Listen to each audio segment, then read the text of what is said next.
Éco-yachting, Éco-yachting Nicolas Venance, Éco-yachting, une émission d'actunautique.com.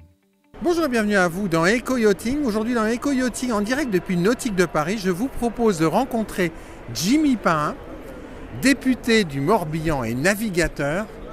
Bonjour monsieur le député. Bonjour Nicolas. Alors j'ai souhaité, Jimmy, parler de votre parcours, parce que c'est un parcours qui est incroyable. Vous êtes député du Morbihan, vous êtes navigateur, et quelque part vous représentez notre filière, nos métiers, à l'Assemblée nationale, au Palais Bourbon. Plus que ça même, parce qu'au Palais Bourbon, on m'appelle le skipper. Le skipper. Donc vraiment, et puis à l'Assemblée nationale, j'ai créé un petit club de voile, et sur lequel, il y a 5 ans, sur lequel il y avait une dénommée Madame Braun-Pivet, qui est devenue présidente de l'Assemblée nationale. D'accord. Il y avait un dénommé Monsieur Jean-Paul Mattei, qui est devenu président du groupe Modem. Et tout ce petit monde-là, on se retrouve 1 fois, 2 fois par an pour faire des régates. Et je les amène mercredi prochain sur le salon nautique pour qu'on aille visiter tous ensemble le salon nautique. Donc la plaisance, la mer a vraiment une place de choix à l'Assemblée nationale. C'est dingue Jimmy, parce que vous avez un parcours totalement iconoclaste au Palais Bourbon. Oui, vous savez, avec ses failles aussi, avec ses forces, mais aussi ses failles, j'en suis conscient. Et il ne faudrait pas que des Jimmy à l'Assemblée nationale. Ouais. Mais quand il s'agit de parler mer, quand il s'agit de parler biodiversité maritime, quand il s'agit de parler économie maritime, quand il s'agit de parler pôle, Arctique, Antarctique, grand fond, je crois vraiment avoir peut-être une forme d'écoute et d'attention. Quelques grandes lignes sur votre parcours, parce que pour que nos viewers aient une appréciation globale, parce que vous c'est les grands écarts. Sur le parcours de coureur au large. Ouais. Mais avant, en fait. Avant, c'est dingue. Je dis toujours que j'ai été un bon petit régatier de 2e division.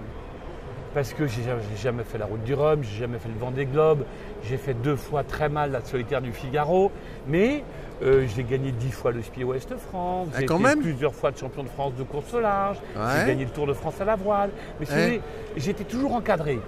Et ça a toujours été un petit peu ma spécialité, j'avais des équipiers qui étaient bien meilleurs que moi, et je continue un petit peu à m'entourer dans mon boulot de maintenant, de compétences parfois supérieures aux miennes. Mais qu'est-ce qui fait, Jimmy, qu'à un moment donné, vous vous dites « Allez, je me lance, je vais tenter d'être député » parce que ça se fait pas comme ça. D'abord, on ne tente pas. D'abord, je pense qu'il y a un petit côté vocation. Ouais. Mon papa a été maire de sa commune pendant 18 ans, à Locmiquélic.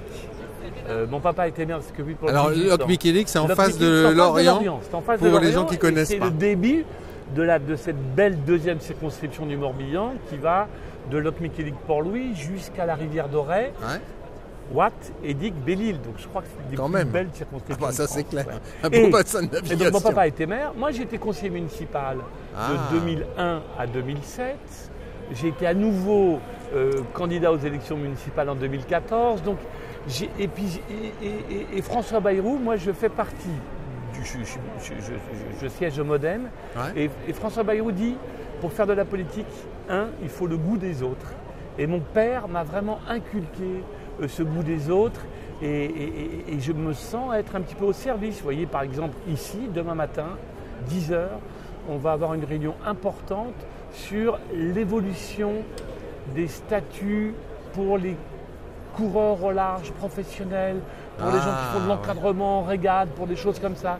Et voilà, moi, la valeur ajoutée que j'apporte à ça, c'est la petite réunion. Non, ce n'est pas l'expérience, mais c'est de pouvoir mettre en place cette réunion avec les services de l'État, avec le ministère, avec la Fédération française de voile et avec les professionnels. Tout le monde sera autour de la table. Je pense qu'on va vite trouver une solution pour ces skippers qui parfois naviguent à titre personnel, c'est complexe. Oui, je crois. Ils ont un statut très compliqué. Oui. Donc on va essayer d'y avancer demain. Et alors, quand on passe du statut de skipper au statut de député, de parlementaire, j'imagine que les 6 premiers mois, c'est difficile. Mais toute une vie, c'est difficile parce que d'abord, moi, je me sens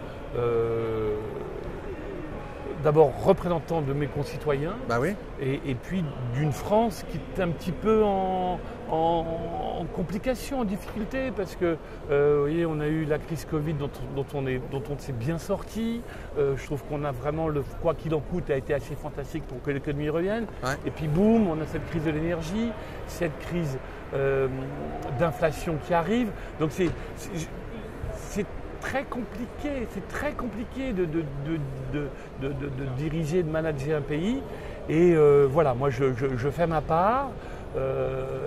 Et je trouve qu'on a un président de la République qui est fantastique. Excusez-moi de vous le dire, c'est peut-être pas l'ordre du sujet, mais que toutes ses positions au niveau international, au niveau européen et tout, voilà, il nous donne une vision. Là, les coupures d'électricité qu'on risque d'avoir, c'est quand même dingue dans les 2 mois qui viennent. Et ben c'est finalement 20 ans, 15 ans, de 30 ans de refus de vision, de choix politiques. Tu vois, c'est compliqué de choix politiques. Pourquoi le nucléaire s'est cassé la figure en France ? Moi, le premier, je disais, il faut qu'on arrête le nucléaire. Mais pourquoi le nucléaire s'est cassé en France ? Parce qu'en 97, il y a eu des accords Jospin, Europe Écologie Les Verts, pour arrêter Superphénix. Et Superphénix, c'était peut-être la génération. Donc voilà, donc c'est vraiment important. Et ça, c'est comme en mer. Quand on part en mer, on planifie sa navigation, on organise sa navigation, on sait qu'on va trouver du gros temps. Et dans le gros temps, il faut être prudent et patient. Et patient. Alors, quels sont les gros dossiers sur lesquels vous travaillez en ce moment, Jimmy ? Alors, moi, je me suis vraiment bien spécialisé. J'ai bien travaillé cet hiver, mais j'ai bien travaillé depuis longtemps. J'ai des dossiers sur lesquels je me passionne.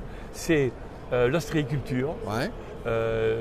J'ai fait passer une loi, la loi Pain, vous vous rendez compte ? Donc, j'ai fait passer une loi sur que les chantiers ostréicoles restent des chantiers ostréicoles et ne soient pas vendus peut-être comme résidence secondaire. C'est une loi qui était portée par les ostréiculteurs, que je recevrai demain, lundi, à l'Assemblée nationale. Et on a fait en sorte que les chantiers ostréicoles allaient rester des chantiers ostréicoles, parce que l'huître est non seulement notre vin de Bordeaux pour nous Bretons, mais aussi un fantastique catalyseur de la qualité de l'eau. Ouais. Donc j'ai fait ça. J'ai très bien travaillé sur les pôles. Je suis président du groupe d'études Arctique, Antarctique et Grand Fond. Donc j'ai trouvé des financements pour le fonctionnement de l'Institut polaire.